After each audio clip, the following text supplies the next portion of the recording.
What is up, everyone? My name is Brandon Ferst, aka Ferst Report, and it is October 1st, 2020, Thursday to be exact, and you know what that means. It is the call to post. Myself and Southern California handicapping legend Raider Jim breaking down Thoroughbred racing. And like I said, every time that we have these shows here on Thursday, so much fun. A lot of knowledge is being dropped, and anytime you can sit down and talk to Raider Jim for about 45 minutes to an hour, you're going to learn a lot. It's a big reason why I'm a big fan of this show. So without further ado, Raider Jim, how are you doing on this beautiful but rather warm Southern California Thursday? Definitely a warm day, and it's a pleasure to be with you as always, Brandon. And yeah, and anytime Brandon can keep me to only talking for 45 to 60 minutes, he's done his job, and he's doing it a lot better than most people can. Horse racing has always been a favorite sport of mine to follow, and finding out that Brandon and I have that common interest back in the spring, and we've been talking about it weekly and throughout the week, and we were online doing what we could do to communicate over the Saturdays of the Del Mar race season. And it's just been wonderful finding a counterpart out there who's got the same interest that I do. Yeah, and it's great because horse racing is kind of a community. It's you're almost playing against the house. It's almost like a blackjack effect. Now, you don't want to get your bullhorn out and scream about that 10-1 shot in the paddock that you have a feeling about, because then the odds go out of control. But sharing knowledge is, something that it's almost a currency in the sport. And it more so than your normal win-loss over-under bets. I talk about it a lot. Horse racing betting is very different. You can literally bet on a horse to finish third and win more than possibly if it would have won, or however the odds roll. Also, when you put in your bets, the odds aren't locked on when they are. A lot of things can happen, but in terms of the community of it, I think that's what I missed the most about this summer. It was a great summer at Del Mar. We've talked about it. Hats off to everyone involved. Not just Del Mar, really everywhere, including Breeders' Cup, to deal with what was going on. Get everything done in a safe manner. That's the most important thing. And we had as much fun as you can have remotely. Obviously, technology made things easier. But I think I really miss going to the track, kind of, overhearing somebody and just being like, yeah, well, did you see that race that he ran here? And then just starting up a conversation, going your separate ways. 2 races later, you come back to the paddock and you see the same guy. It's just different things like that. Definitely miss that, but we will hopefully get that back. At least in California, some states are getting it back. But in California, Hopefully we'll get that back next year. And really want to start this podcast. The main part of this podcast is, of course, I know it's October 1st, but it is a Preakness preview. If that's not 2020 for you, we still need to figure out the Triple Crown. There will obviously be no Triple Crown horse, but the third leg will be going off this Saturday, October 3rd at Pimlico. A very, very interesting race. We will get to that, but I do just want to touch on a couple things from this past weekend. And the Southern California meet, or the summer SoCal meet, is wrapping up at Santa Anita. I think it finishes up, and the Bing Crosby Stakes will go through. But in terms of the big stuff, the meets are kind of finishing up. Everyone's getting set for the Breeders' Cup in a month. For me, the most impressive horse that I saw on the West Coast this year was Princess Noor. And this is a horse that won the Del Mar debutante and raised a lot of eyebrows, and is now more than likely going to go into its Breeders' Cup division race as a 2-5, 3-5 favorite. I mean, that's what they were talking about on Saturday after the just dominant. I mean, I urge you all to go check out that race. When you see a jockey win by 8 to 10 lengths and they are holding the horse up, I mean, that horse probably could have ran another mile. And it was just a dominant horse. Keep an eye on this horse. A lot of things have to go right, especially with everything we have going on. But this is, for me, a horse that I think we could be possibly seeing in Kentucky at Churchill next year as possibly one of the top 3-year-olds. Now, a filly, not always going to be the first Kentucky Derby favorite, but I really think this horse is special.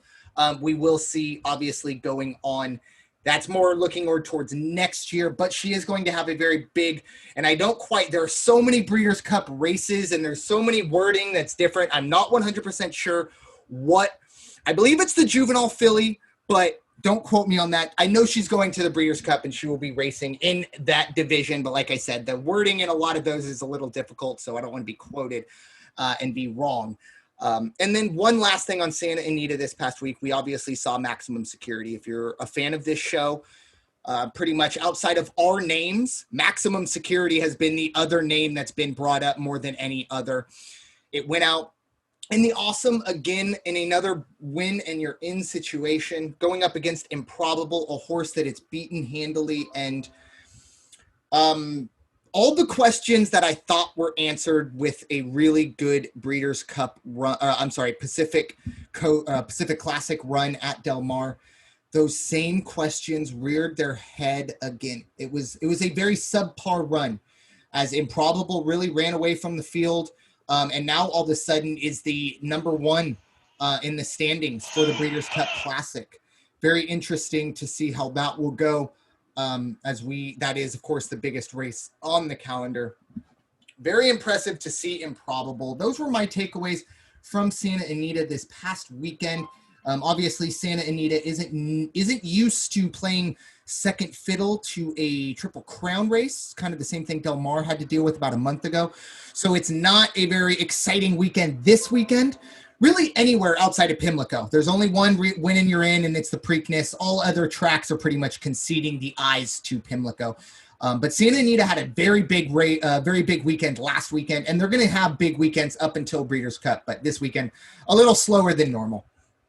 That's correct. And on the Princess Noor line, one of the things that Brandon and I often discuss throughout the summer, when you have the favorite out there, at 2 to 5, 3 to 5, even money, favorites like that. One thing that we impressed upon anybody who was listening is if that is your favorite, the one thing to keep in mind is somebody has to come in second, somebody has to come in third. So by all means, you want to take some of your safe money and put it on that favorite if that is the manner in which you like to place your bets.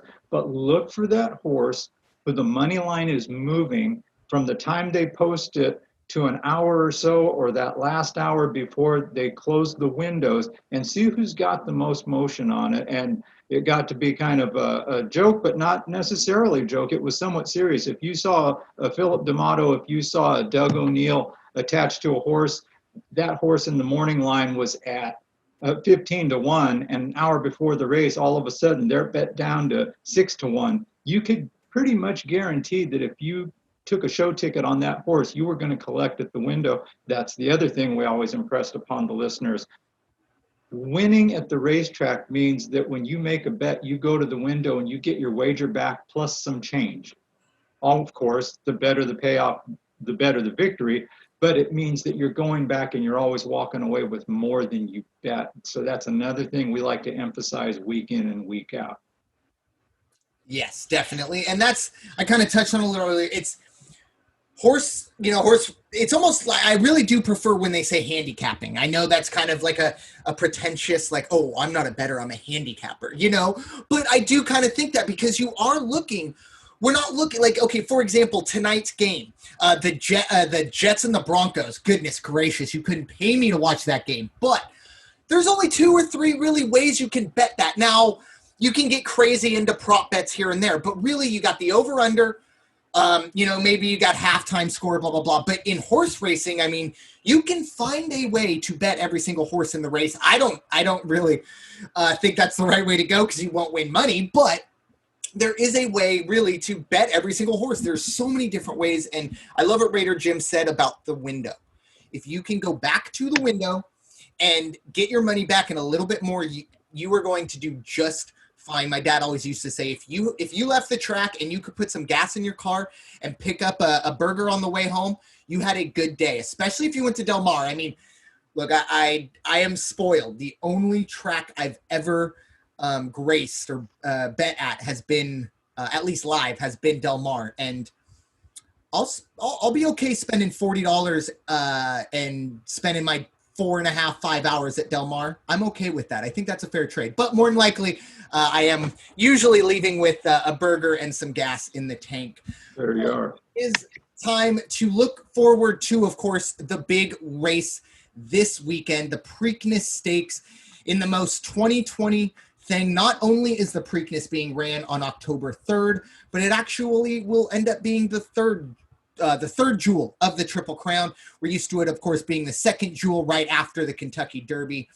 Let me just run through the contender, or no, not the contenders. I will run through all the horses here with their lines, as I did actually watch the post show and was very interested to see some of these lines. But on the one, it will be Accession at 30-1.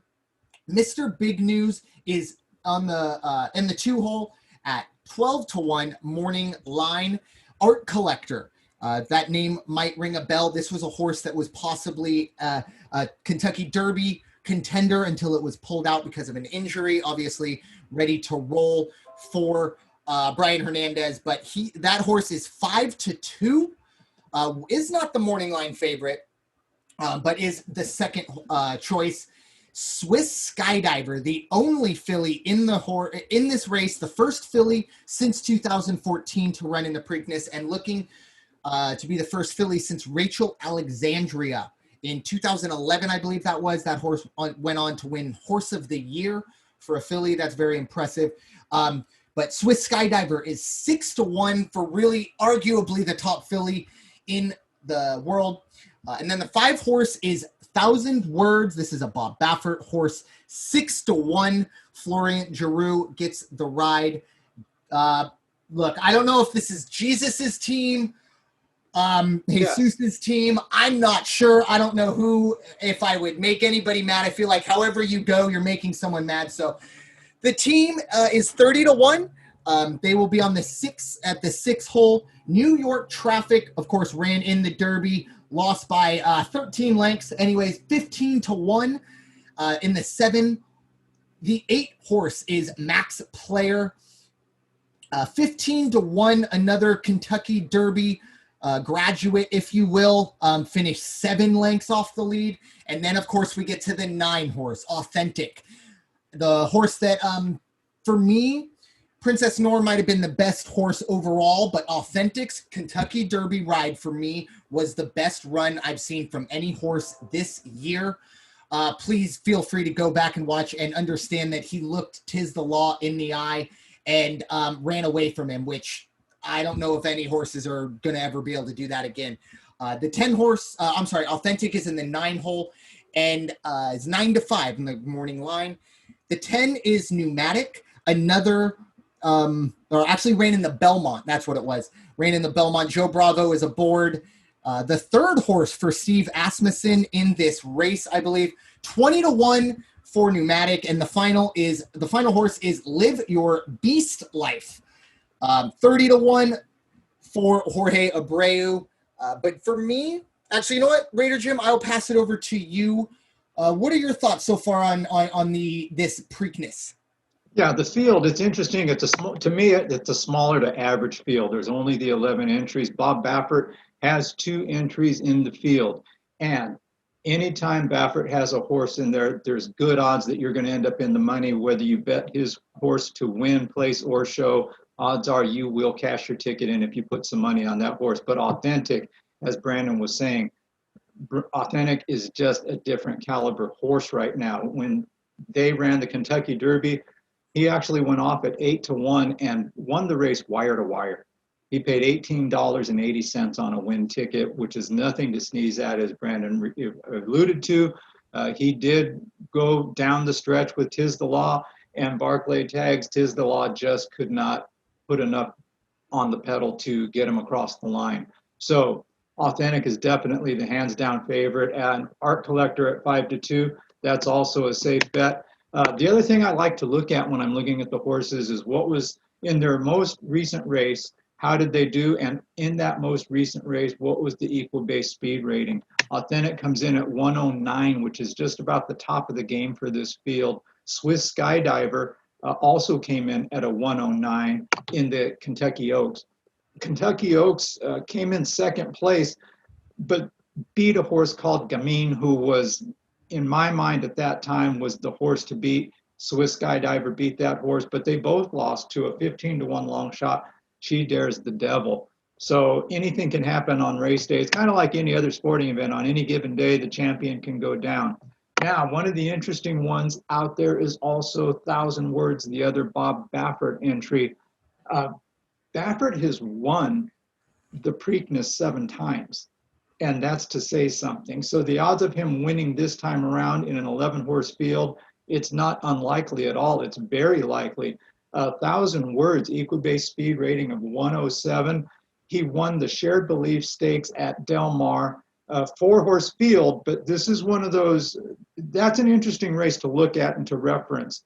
Brandon made the remark, you're not ever going to go out and bet every horse in the field because you're probably not going to win anything. And as that is the rule, that's the rule I live by myself. But in this 4-horse field, if you were to put $5 on every horse to win, this horse crosses the line at 9-1, get a major money and then some. But more importantly, 1,000 Words proved that is a horse to be reckoned with, and it can compete with the Grade 1 big boys.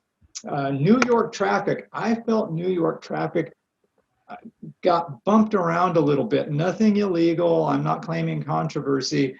Maybe it was a stumble. I can't quite remember what happened in the Kentucky Derby, but had a bad run in the Kentucky Derby. The equal base speed rating was way down to like a 91, but I think if New York Traffic can get a good break and get some room on the outside, there's a chance that he can at least finish in the money. At 15-1, it might be worth a look. Now, if you look at the entire field, you're going to see a lot of familiar names. And the other thing you're going to notice is a lot of these horses have run against one another. And these these combinations have all run against each other, be it in the Kentucky Derby, be it in the Belmont, or one of the other stakes races of late. But a lot of these people, there's very, very familiar people that are going to be on the track. One of the jockeys that's riding, the jockey riding Swiss Skydiver, and that's Robbie Alvarado. Robbie Alvarado is a well-known name back on the East Coast. This is his 9th time in the Preakness. In 2007, he won the race riding the horse Curlin. So the winner's circle for Robbie Alvarado he's no stranger to it, and don't be surprised if he pulls off something magical with Swiss Skydiver. You know, for me, I started Art Collector, and as much as I talked about, I don't know why, but I always want to call, okay, it's Authentic. I think I've remarked to you before, but I always want to call this horse Affirmed, but it's Authentic anyways. I really do think Authentic is going to be a 1 to 2, 2 to 5. I tend to stay away from those. When that happens, I do think numbers like Art Collector at 5 to 2 are probably going to maybe balloon up a little bit. I really like Art Collector, but only one loss for Authentics, and it was to Honor AP. Now, Honor AP recently retired. Now, nothing catastrophic, but just won't race anymore. Believe me, he'll make a lot more money in breeding and stud, but he won't race anymore. So the only horse that ever beat Authentic was Honor AP. Well, I go back to, where am I? 1,000 Words. Or, oh my goodness, there to go. Yes, I'm sorry, 1,000 Words. And you brought it up, the Shared Belief. The reason why 1,000 Words was 9-1 in a race in a race that had only 4 horses was because I believe Honor AP went off at like 1 to 5. And really, really, I don't want to say, crap the bed, but really didn't run as you would have expected a horse like Honor AP, a top 5 horse. Now, what we know now, I think it makes a little more sense. It was probably the beginning of kind of the buildup or whatever Cook Honor AP out ended its career was probably beginning there. But this horse at least has been there. It knows how to win against really one of the top horses. I know it was only a 4-horse field, but another mile and 16th that year, I believe that was a wire-to-wire win as well for 1,000 words. Now, once again, not nearly as impressive with 4-horse field, but when you are up against a horse like Honor AP, which isn't exactly going to jump right out, it does at least push the pace. Swiss Skydiver for me, I got to say, about 80% of the reason I watched the draw show to see where they put them in the post was to see what the morning line was going to be on Swiss Skydiver. 6-1. Man, I go back to Derby weekend, and what a fun weekend that was. It was a lot of fun handicapping the build up to it. For me, I was more excited for the Kentucky Oaks. Swiss Skydiver versus Gamine. That was the top filly matchup, and then it's everybody else. I mean, that's how I handicapped the race. It was almost like I was handicapping two different races. Who's going to win this match race, and who's the best of the rest? Now, obviously, She Dares the Devil did what she did in one of the more jaw-dropping runs of the year, but it was still second and third with Swiss Skydiver and Gamine, and Swiss Skydiver came in second. Obviously, this is a jump up to the boys. This is, the pretty much no gender classifications. If you think you're good enough, you can run in this. It's going to be very interesting to see how this horse runs. I really wish she would have ran better, obviously, right? But I wanted to see a little bit more out of her for me to really think that she could take down Art Collector. It's going to be difficult, and I keep wanting Authentic. I keep wanting to call the horse a firm, or even 1,000 Words. So as much as I'm really intrigued by Swiss Skydiver, I think I'm going to stay away. I like 1,000 Words and Art Collector to maybe spoil the party. Or if my exotic that I might go with would be a trifecta box with Art Collector, 1,000 Words, and Authentic. Now, I'm not, going off on too big of a limb there, but at the same time, anytime you can hit a trifecta in a big race, it will pay you a little bit. So interesting for the Preakness, but I'm really excited for this race. I'm really excited mainly to see how Swiss Skydiver runs against the boys. Right. And because it's like you say, it's in any sport, you're always going to have the elite athletes. You have the elite women's NBA players, WNBA players, I should say. And I'll tell you what, I'm not going to compete or even try to compete with any of those athletes. But if you put them on the court with the big guys in the NBA, they will hold their own, but the NBA players are probably going to fare much, much better. And that's just the way it is. And that could be very much the case with Swiss Skydiver, but it'll be interesting to see. And again, there's a lot of other factors involved. This isn't a basketball game. It is, what kind of a break do you get out of the gate? How's the conditions on the track? Weather at Pimlico on Saturday is supposed to be fine. I think they have a little bit of rain today. They're supposed to get some rain on Sunday possibly, but for Saturday race time, they're calling for a nice fall, mid-60s. It should be great conditions for a race, and it's going to be post time around 2:30 Pacific Standard Time. Yeah, and I go back, for me, my favorite horse of all time, doesn't matter, just happened to be a filly, was Zenyatta. And I remember Zenyatta in the Breeders' Cup Classic pretty much not going toe-to-toe with the boys, but beating the boys in dominating fashion. And in terms of the fillies, and I really do believe a lot of it's size. We're talking about, if Authentic is, bigger than Swiss Skydiver, it's going to take less strides. That's just fact. I mean, I'm not a scientist or anything, but you just know people with longer strides, animals with longer strides, it's going to take them less to get to the finish. Now, once again, this doesn't mean it can't be done. The fact that it's been 6 years since we've seen a filly in the Preakness isn't terribly, just because it's usually the second race in the Triple Crown. And generally the Belmont is when you see kind of these horses that have had a good summer, but maybe Kentucky Derby time weren't quite there yet, but maybe won that race around that time and said, hey, you know what, let's give it a run in the Belmont. That's why it's been so hard before California or American Pharoah did it. It was so hard to win the Triple Crown because by the time you got to the Belmont, there were a lot of really good horses who hadn't run any Triple Crown races, and they were just fresh. So it was very difficult. But in this situation with the Preakness now being the third leg and Swiss Skydiver being, for me, the top filly at that level, at 3-year-old level, I can't wait to see it. But I really do think it's going to come down to Art Collector and Authentic. If Thousand Words can sneak in there, awesome. But I really think it's going to be a match with those two.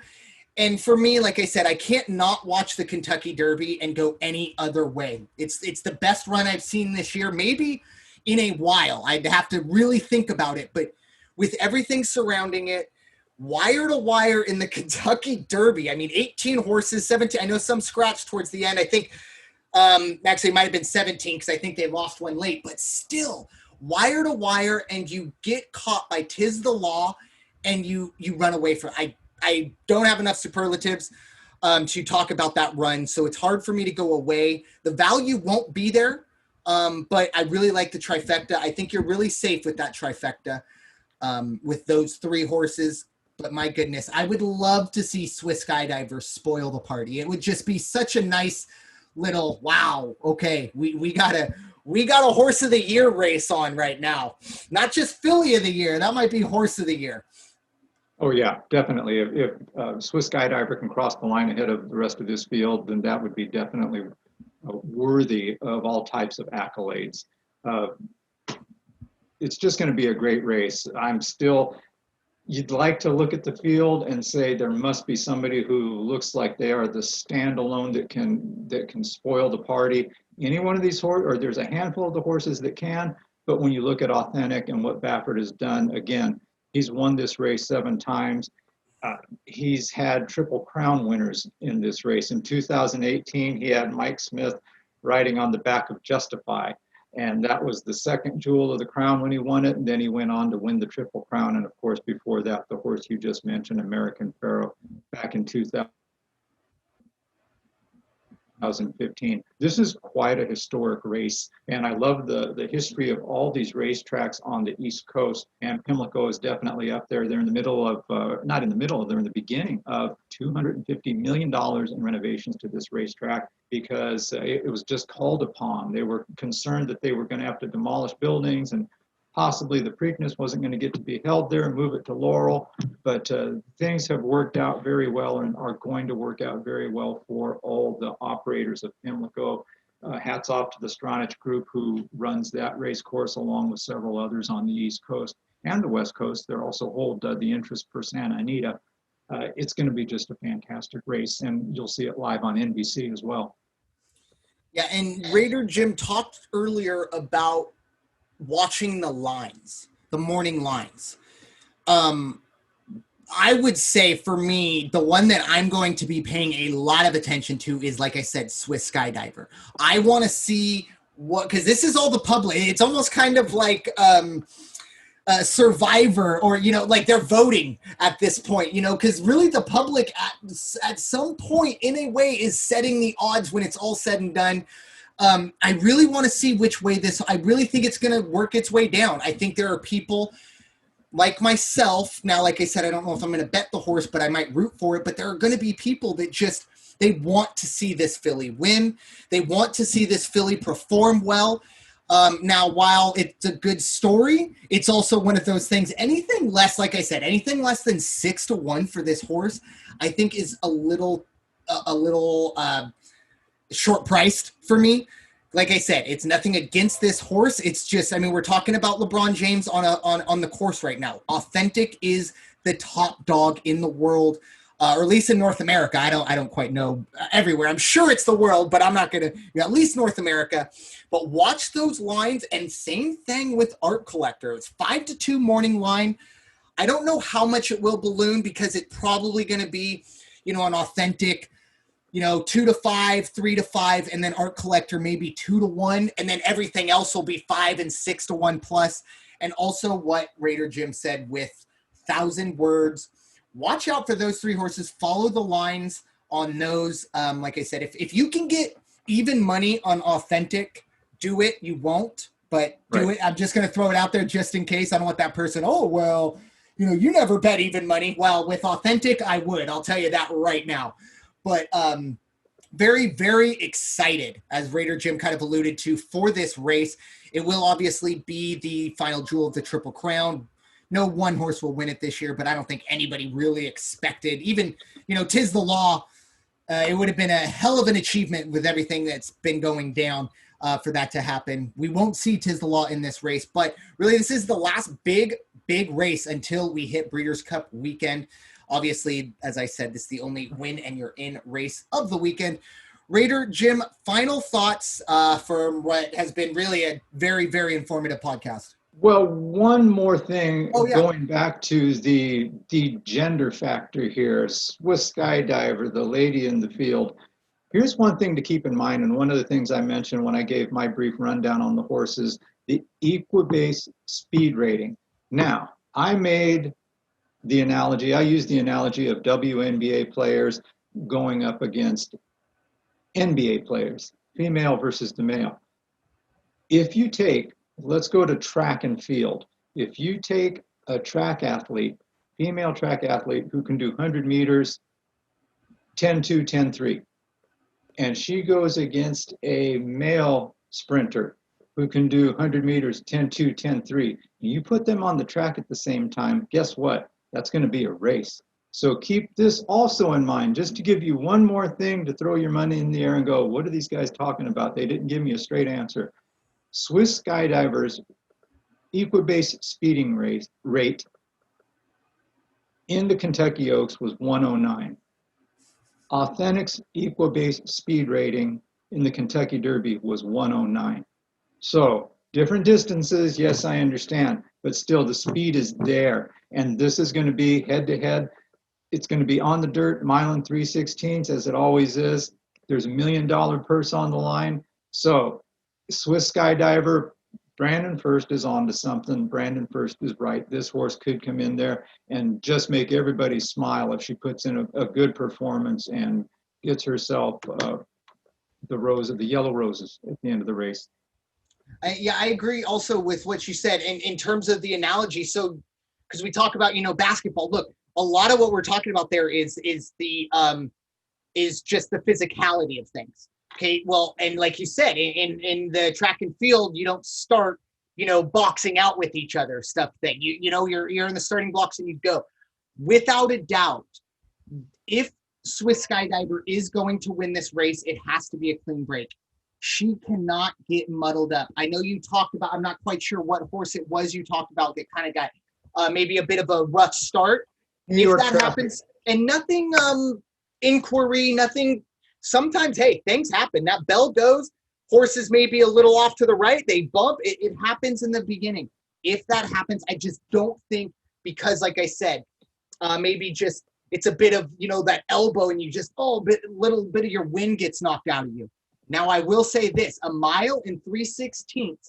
If I actually think those extra, whatever, 1/8, I was terrible with fractions, but 2/16, 1/8, whatever you want to call it, that might help. That little extra bit to get to the rail or get to that turn, wherever this horse wants to be, that extra little bit of mileage to where maybe she's a little more comfortable and doesn't have to maybe bully or try to bully her way into the rail or this or that. She can maybe hang back just a little bit and with that extra bit of mileage. But we're really going to find out. And I think those are really the two biggest stories is, can Authentic do what he did again?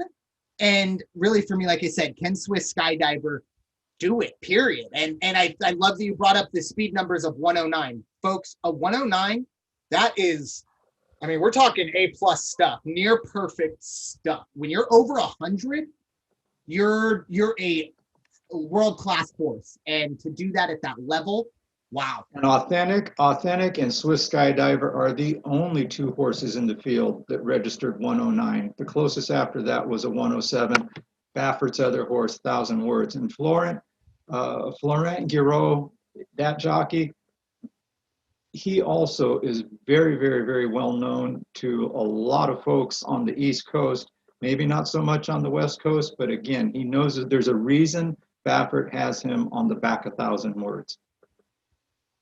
Definitely. And I believe it might be I think it's here. I think we have a Joe Bravo sighting too. He's a big East Coast guy. Yeah, he's on Pneumatic, but it's really going to be an interesting race. Like I said, can Swiss Skydiver do it? All eyes are going to be on her if they're not on Authentic, and then could possibly 1,000 Words. Or any of the others come in and spoil the party. Final thoughts, Mr. Martinez? I will not be missing this race again. I've really got the same three horses on my card that you do on yours, and that's going to be Authentic, Art Collector, and then I will go ahead and roll. I'm going to roll 1,000 Words in there too, because I really think that horse at 6-1. You can't miss, and I think that both of Baffert's horses are going to perform very, very well on Saturday. Agreed. I fully agree, and I talk about all the time is the process is, in my mind, more important than the outcome. Now, if you get the process right in terms of handicapping, and then, hey, She Dares the Devil just comes out of nowhere and beats the two best fillies in the country, the outcome didn't go, but the process was right. I like Swiss Skydiver more than Gamine. It came out right. It was just maybe a little off. In this situation, I look at 1,000 Words, and like Raider Jim said, in that shared belief, there was only one horse that beat Authentic, and it was Honor AP. Well, 1,000 Words just beat Honor AP last time out, and I understand Honor AP. There are question marks about the health at the time, but that enough for me is to invite 1,000 Words into the conversation and into that try box that I'm going to enjoy, and might be really one of the first times in a long time that I might be actively rooting against myself, because if I don't bet Swiss Skydiver, I will still be rooting very hard for her. Now, if she comes in second or third and really just blows up my trifecta box, I will not be a very big fan. But if she's going to come in and spoil anything, she better take the roses, damn it. But I'm really like Raider Jim. Not going to miss this for anything. It's going to be a fantastic race. All eyes on Pimlico this weekend. And we will be back next weekend or next Thursday to break it all down. And until further notice, we are going to only be on SoundCloud through myself, Ferst Report, and YouTube. We'll get back onto other major podcast platforms in a bit, get some things ironed out. But for now, it'll be YouTube and SoundCloud. So thanks for bearing with us, but we're still here for you. And hey, if you have any questions, feel free to reach out to us on Twitter, RaiderJim1090, Ferst Report. Put the @ in front of it and you'll find us. And we'll be more than happy to point you in the right direction or give you our thoughts on things. So thank you. Absolutely. Bet safe, stay safe, wear your mask. Amen. Thank you all so much for Raider Jim. I am Brandon Ferst, aka Ferst Report represent. And it is. Peace out, everybody. Take care. Have a wonderful day. Go wash your hands. Go Padres. We'll be right